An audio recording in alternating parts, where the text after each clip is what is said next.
समय की बात, एक छोटी प्यारी गिलहरी एक शांत और सुंदर घाटी में रह वह बहुत मेहनत और हमेशा कुछ नया करने की सोचती रहती। एक दिन उसने सोचा, अगर मैं यहाँ एक अखरोट का पेड़ लगाऊं तो एक दिन यह बड़ा होकर बहुत सारे फल देगा और सबकी मदद करेगा। गिलहरी ने एक बीज ढूंढा और घाटी के किनारे उसे बहुत प्यार से लगाया। हर दिन वह पास के छोटी सी पत्तों की कटोरी में पानी भरकर लाती और पेड़ को वह मिट्टी हटाती, घास साफ करती और पेड़ से बातें भी करती। धीरे धीरे वह बीज एक छोटे पौधे में बदल गया और फिर एक सुंदर घना पेड़ बन गया। पेड़ पर हरे भरे पत्ते और ढेर सारे अखरोट लगने लगे। गिलहरी खुशी से झूम उठी। वह अपने दोस्तों को बुलाकर फल बांटती और खुद भी मजे से खाती। लेकिन एक दिन पास के जंगल से एक मोटा और भूखा जंगली सुअर वहाँ आ गया। उसे अखरोट की खुशबू आ रही थी। उसने बिना कुछ सोचे समझे पूरे पेड़ को धक्का मारकर गिरा दिया, फल खा लिए और जड़ें भी उखाड़ दी।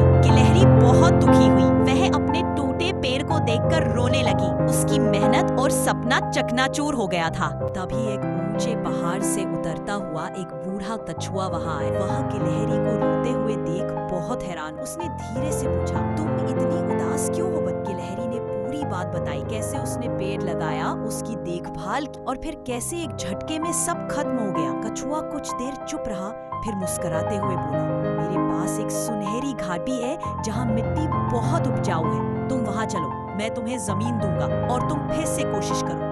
गिलहरी की आंखों में उम्मीद की चमक लौट आई।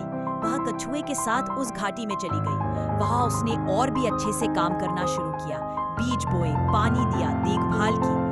इस बार उसने अखरोट के साथ साथ बेर, आम और अमरूद के पेड़ भी लगाए। कुछ सालों में उसकी पूरी जमीन हरी भरी बगीचे में बदल गई। पेड़ फल देने लगे, पक्षी गाने लगे और हर दिन कुछ नया फल उगता। गिलहरी अब सिर्फ मेहनती नहीं थी, वह अब घाटी की सबसे अमीर और सबसे मददगार जीवों में से एक बन गई थी। वह हर भूखे जानवर को खाना देती, जरूरतमंदों को फल बांटती और बच्चों को पेड़ लगाने की